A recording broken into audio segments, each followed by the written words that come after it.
একদিন মিচকে জঙ্গলের মাঝখানে গাছের তলায় মিটিং বসালো। বন্ধুরা, বর্ষার ইলিশ খাওয়ার আনন্দ ভাগাভাগি করতে আমরা সবাই মিলে এক ইলিশ উৎসব করব। সবাই মিলে নদী থেকে অনেক বড় বড় মাছ নিয়ে এলো, কিন্তু বাড়ি ফিরতে ফিরতে তাদের রাত হয়ে গেল। এখন তাদের যেতে হবে সেই তালতলার গোরস্থানের রাস্তা দিয়ে। শোনা গেছে সেখানে নাকি এক ডাইনি বাস করে, মাছ নাকি তার খুব প্রিয়। তাই সবাই চুপি চুপি মাছগুলো নিয়ে সেই গোরস্থানটি পার হয়ে চলে আসে।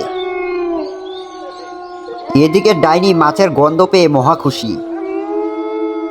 সে মাছের গন্ধ অনুসরণ করে শিয়ালের আড্ডায় চলে আসে।